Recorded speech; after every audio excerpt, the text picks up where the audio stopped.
Yes. Actually, no. They're the kind of team like, okay, you know what? It's over. Let's just finish it quickly. They're not going to be playing with their food. It's a different level of when they say, oh, good vibes, good time. Yeah. Well, yeah, I don't know, man. I feel like this is the time to try things out, but at the same time, yeah, I don't know. I think they might want to. And I feel Do you like, think they want to hide some strats? and I feel like testing it out is very subjective. Right. Because people would say the Hellcut from Yangon was testing it out. But if you look at all of their games, they've been using it for a good 2-3 months. Yes. Right? I've casted 2 different tournaments where they used it. So for other people, it's like testing it out. But for them, it's like, what do you mean? We've been playing this for 6 months. Have you not seen our games? That's our thing. Yeah, that's our thing. And we just don't know the scrims. Yeah, and it's hard to find scrims at the international stage at this time because nobody wants to give things away. Now, that's why I wanted to bring up whether or not TL is going to, go with the vibes, limit test a little bit, because I feel like their draft, very similar to SRG versus CG, there's no need to show anything new. We play our standard game, and then we'll see how much fun we can have in the middle of it. With the map reveal going over to Broken Walls. Well, all right, a lot of flank angles. I think that the more experienced team can really get more benefit from this map.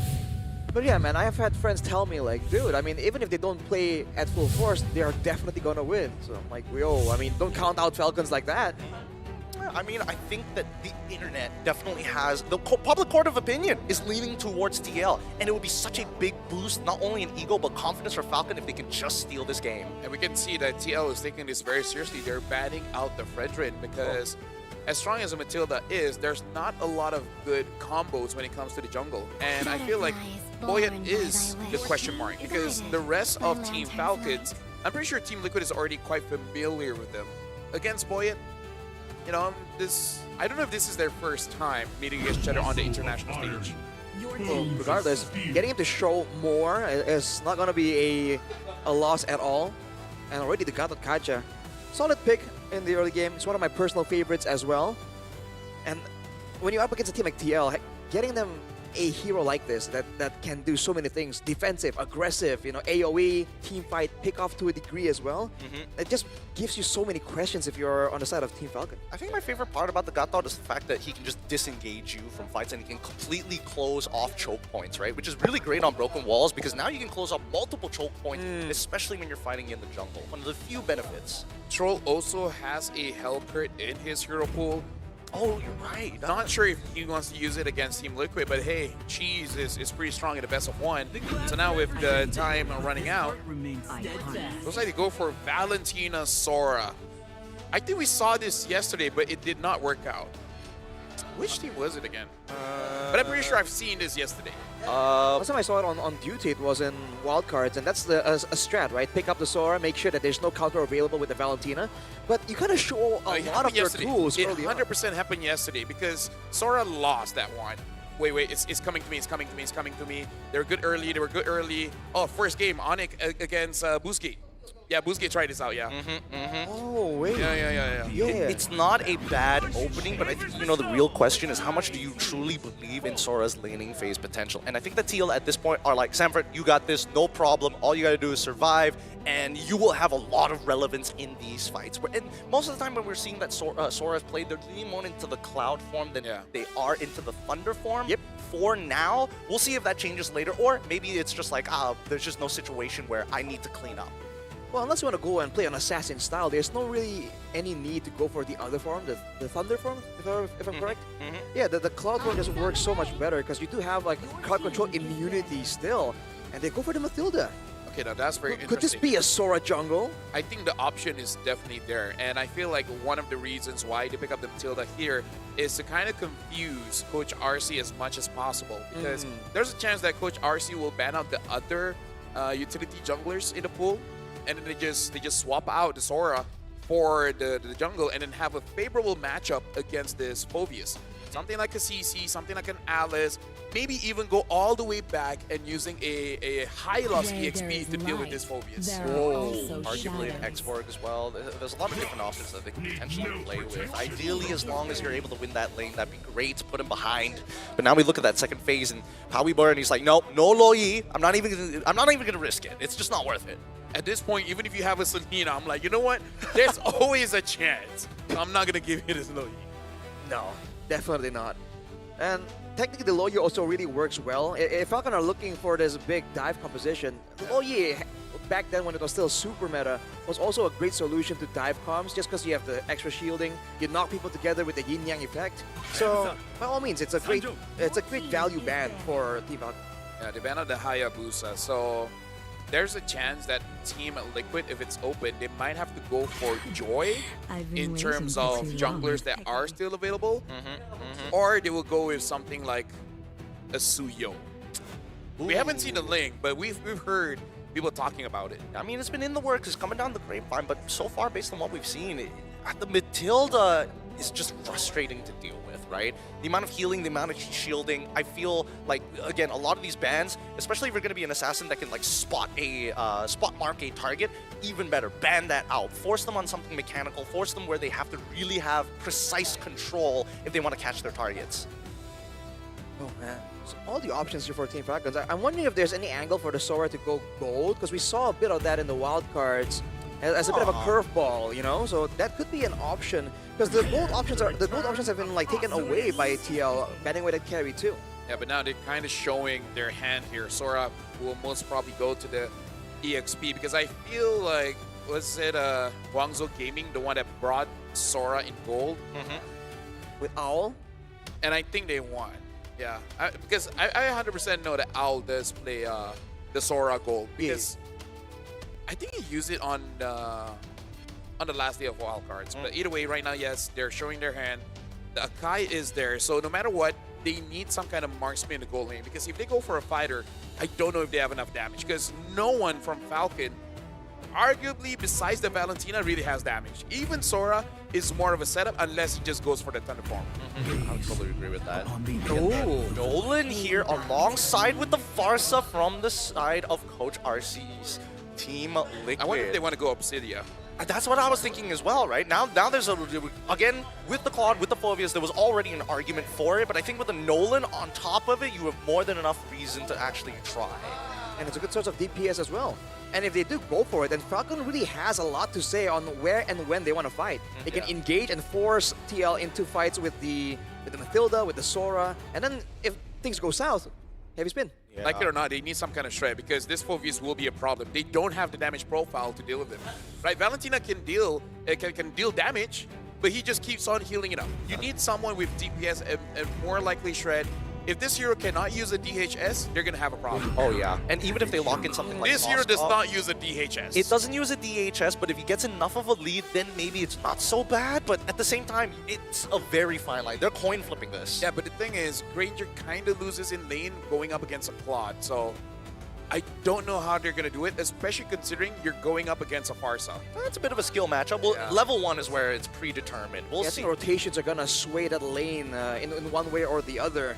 The Granger, though, again, a lot more like bursty in a sense. So if Team Falcons want to really get a bit of a lead here, they gotta try and get so many ganks over to the Granger. The reason I kind of don't like it, we already saw a Granger earlier, and we saw the amount of damage that he did, which is not really. And no one else from the team really has damage. Ladies and gentlemen, this is going to be the third game of the day. It's going to be Falcon going up against Team Liquid. This time, this is for the 1-0 bracket.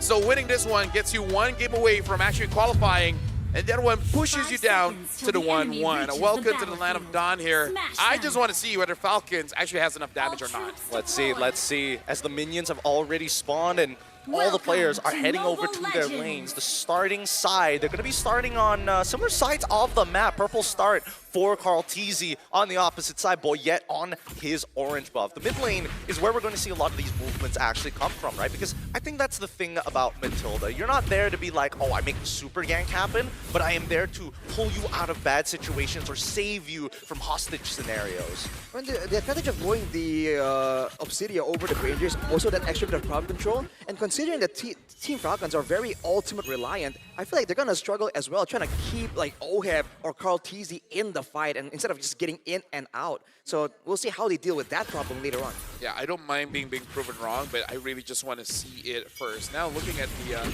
emblem setup here, hold on, before that, looks like Gold might be in trouble. Just like that.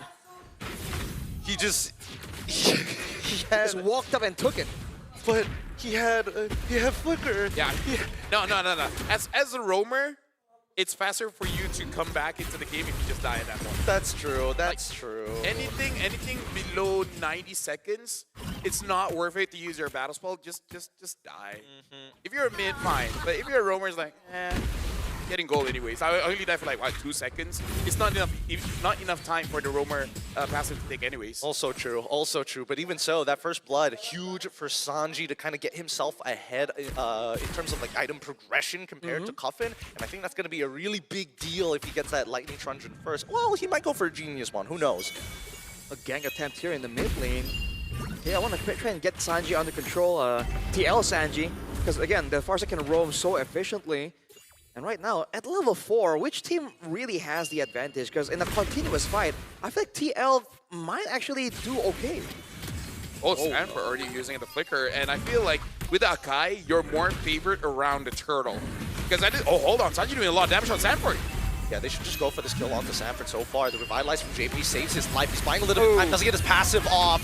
And now JP has to back away. Tlph trying to look for a trade ball, yet survives. Magic Worship, okay, the shield comes just in time. And now, as they make sure, no lethal ignition to worry about. And the taunt, no, it's too late. Boyette takes it, finds the first turtle and kills Daddy JP alongside it. I was about to say, Falcons made a mistake. They should 100% just go for the turtle, but they still got it. So, hey, not punished. Not punished. And Sanji's walking away with 2-0 Carl. in his lane.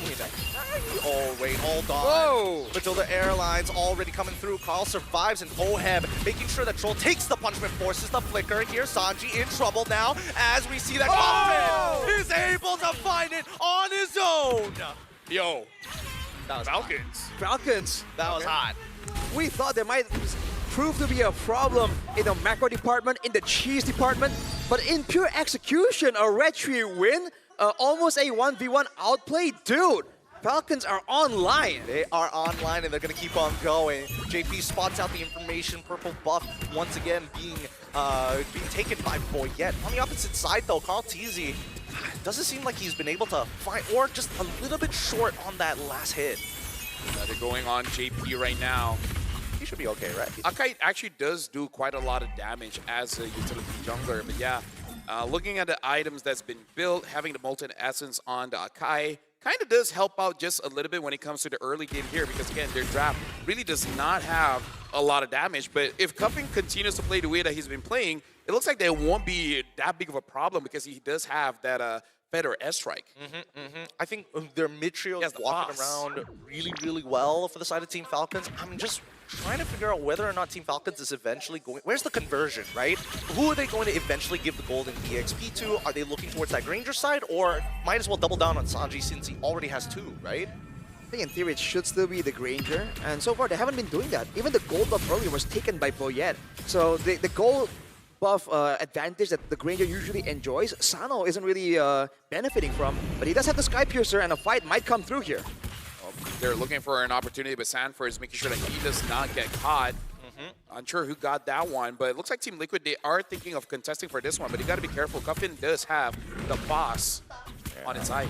Oh man, the heavy spin is also a big worry. Sanji still fighting against Sanford, and Tlph actually joins in and shows himself with Matilda on top of him. So around. Oh wait, they actually double down on towards Sanford's side. They know it's like fighting him through the mud. Tlph wins out on the turtle take as Sanford has done his job. Flickers away. Oh no! Gets pulled halfway across the world, and now the heavy spin comes on through to try and keep them underneath the turret. Sanford cancels it out, but it's too late. He's got backup from Sanji. Feathered airstrike stolen by Cuffin to turn things around, and now Troll and Boyette on the run as Cuffin must clean this fight up from JP and Sanji. Troll still playing in a hell of a game, making sure forcing out the AOG. Didn't know that the interaction worked like that, but either way, they still survive. Team Liquid won a lot for that one, because put this into perspective. Tlph got the turtle, went all the way down bot, killed Sado, kill goes over to Oheb, and then takes the jungle, both the green one as well as the buff. Team Liquid just like, I mean, like, if you want to fight, sure. Carl's just farming up. He's farming hard. And I think the best part about why Team Liquid is one hold on Feather Airstrike already coming out to deter him, making sure that Daddy JP is going to be able to get out scot-free. He doesn't have his AOG back up yet. Yeah, and again, the scaling. I just want to see if they have enough damage, because at this point, Carl will eventually become a problem because he's farming up much faster compared to Boyet. And after this, Boyet has to be less stingy about his ult. Oh, wow. Again, huge damage onto him. And Boyet able to take him out with the help of a couple of ticks of the heavy spin and troll. He doesn't mind going down, but he's already got the Flask of Oasis. If he can survive, that'd be great. But Tlph puts the banhammer on him. Nothing gets past him. But there's some moves here from Team Falcons to try and throw a curveball, to try and get something. But overall, Team Liquid, even if they don't really have the kill advantage right now, because of how efficiently they're rotating around the map and leaving fights, they don't mind seemingly losing the fight a little bit if it means they get greater benefits afterwards through farms, through rotations. And you can see the advantage 2K. Yeah, right now for Team Falcons, they can do something here if they can get a cash. The question is who they're going to cash, because Troll so far has been very proactive, and Carl just keep taking all this farm. Team Liquid, they're pretty okay with the movements going up against Team Falcons here. Yep, I think they figured out that Team Liquid has figured out what Falcons, how they want to rotate, and they're doing it consistently, which is great, because now that Team Liquid has adjusted and Feather Airstrike already out to put Sano out of the fight, he's not going to be coming back in here. Oh! Loses 50% of his HP to the Flask of Oasis, does trigger, and now Samford is holding on to 3 members. His OHEB is blasted down Sano, and now wait, JP getting involved, heavy spin comes on through, doesn't get the cancel in time! Somebody needs to help him, but JP and Samford hold strong. AOD comes through from Daddy JP, but it's not enough, as even a fracture doesn't secure the kill. Big back and forth right there. TL with the overwhelming win, but JP, that was a very deep AOG after the fight. Oh! It's easy! Oh my god, what do you even do against that? And now Sanji in the Thunder form doesn't even get enough hits to actually get his ult off. Sanji walks away for free. And yeah, Sanji just played fair by staying inside of the terrain. Maybe like up over the terrain. Yeah, it's like can you hit a wall? No, you can't. Oh well, I'm good. Too bad. But yeah, I gotta say, I don't know how Sanford was able to actually get out of that one, because I saw the final moments.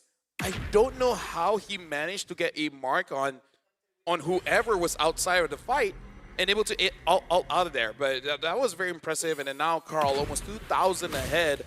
And Akai usually doesn't care, but also just shows that Carl's just dominating at this. Whoa.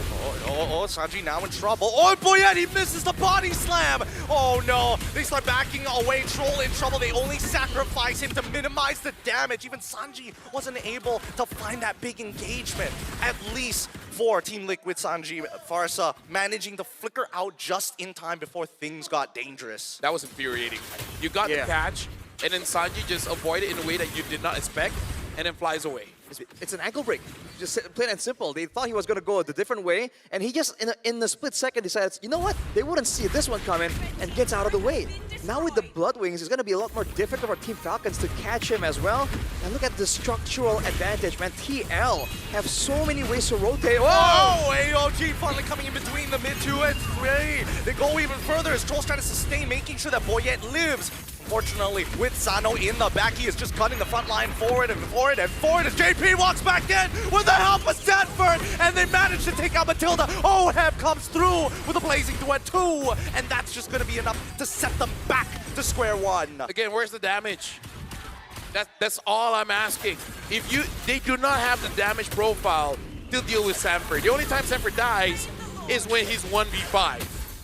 Well, they've been trying to skirt around that by jumping on Sanji, jumping on OHEB, and making sure that they have all the time in the world to deal with Sanford. But the thing is, now Sanji is just surviving again and again. Team Falcons has shown their hands so early on. The Matilda-Akai combo, the TL is seeing it coming from a mile away, but look at this! Oh my god, they found another one, a heavy spin right on top of OHEB. He is just taking it all, the blazing duet through it all! Let's the Filipino sniper live through death itself! Unstoppable as an engagement comes in from Sanji's side. He's looking to alter things in the present. Double kill coming in from Sano. Hopefully he doesn't get reset here. They need to find another time to fight. I'm sorry for kicking a dead horse, but that's all the proof I need that they do not have enough damage. You caught the Claude. He just ults and literally stands there doing nothing. He healed up. Yeah, that's how strong the revamped Fire Emblem is. Instead of giving Spell Them, it gives the hybrid lifesteal, and Claude just loves that. He loves it. The buff towards Demon Hunter Sword as well. A lot of heal. Way too much healing. So ridiculous. It's so ridiculous. And now they're going for even more. Oheb is playing on a tightrope. Same goes for Tlph. Both of them. Oh my goodness. He knew it was going to come, and he baits it out of Boyette. Oheb, he's going to try one more time. He's trying to get a reaction out of them. Every single time he BMIs out of there. This tightrope act, it's got to play a huge mental strain on Team Falcons. You see that, and now if you're Team Falcons, every single time you see an opportunity, it's in the back of your mind. What if this is a bait? What if they're just waiting for me to waste my resources? And that's the last thing you want to have happen against a team like TL, dude. They will outmaneuver you mentally, and they're still going for a bit of a siege here. Yeah, right now, Team Liquid, they're going to hold on. They're jumping on Sano. And they try, but Sano manages to flicker out and cut enough distance. Boyette is looking at the mid tier 1, and Sanford, he's finally down. Team Liquid took a risk, and it did not work out in their favor. Team Falcons bought themselves an extra 4 minutes. The way that Sanford is playing is basically like, I know I'm not going to get MVP, so I'm just going to buy time and you guys get something. I wonder if that was intentional, because he drew everyone. They saw the AOG along with the with Sanford walking into the base, and on the bottom side, that's just Tlph getting that far side base tower for free. That could have been intentional. It's a micro adjustment from Boyette specifically, right? Because if Boyette joined that top side, they would have lost their mid inhibitor almost straight away. So again, it's all about that push and pull, and I think that Liquid is just more aware. But Team Falcons, they're slowly getting it. They're like, okay, these are the signals that they're looking for as well. Yeah, Sanji knows Boyette is there. Yep, there you go. There you go. At this point, it's not even surprising. It's not. It's telegraphed not. So hard. At this point, Sanji is emailing into them. Man, dude. Even like force the flicker from Team Falcons themselves. Look at Tlph positioned to go for an assassination. They actually make it work. I mean, Sanford is going to start baiting, and now the AOG into the back to catch Sano initially. Tlph at least able to find one, but Sanji on the opposite end, outmaneuvered by Tlph. Oheb now just slowly gunning away at Boyette. He can go forward and blazing duet as well. Flickers forward, locks himself in the corner, gets back out because Sano didn't react in time. Even if it did not enough damage. I really do not like this Granger against this kind of lineup coming in from Team Liquid. Now 10k ahead, and Sanji's just showing Cuffin. You know, like, oh, you curled me, that was cute, now I'm gonna do it to you. Stolen. Once again, Stolen Feather Airstrike, just buying them some time. Precious seconds as another wave is about to crash. They want to deal with the top side, and they don't mind the wave pushing in from bottom. Well, right now, the Feather Airstrike trying to zone them away. Carl's gonna be careful. And Sanji, I guess the late game is probably the weakest point for Sora, because you don't have enough damage to execute like 1v1, and you don't have enough sustain to actually get everyone. Oh, hold on, Boyette misses it. I mean, he tries with a heavy spin to kind of buy some time, disrupt the upcoming waves. They know that the Lord is coming, and they know for a fact that the top team tier 3 is going to fall. JP with the AOG already down. They're still waiting. Boyette, he does not have his ult just yet. Cuffin with the Stolen Feathered Airstrike will try and buy some time. Sanji himself responds with his own artillery. The waves are being managed very well as Team Falcons have no inhibitors, and now Sanford gets into the middle of the fight. Engagement coming in from the side of Sanji, only finds 2. It's not enough as JP takes him out, and now the rest of the Falcons are forced underneath as we see Team Liquid close out the game. GG, well played. Congratulations to Team Liquid, and again, this is expected. But we gotta say, Team Falcons put up a very strong fight, but as predicted, this kind of draft, with all the patch changes, just does not deal enough damage. Cuffin tried his very best to deal the damage, and he did quite well, but you know that for Team Liquid, this is probably the easiest game for them to choose their target. Sano was a non-factor the entire game.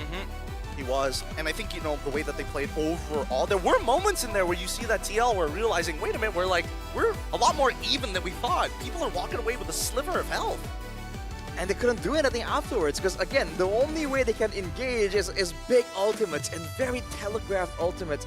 It happened like twice maybe. Afterwards, TL just saw it coming a mile away and they didn't even get close, dude. Towards the end there, Sano had like 5 items.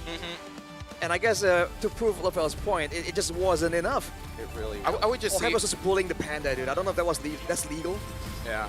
No, I feel like Down. Granger is a good hero, but it's the wrong tool for the job. They need shred, and Granger is not a shredder. It's a bit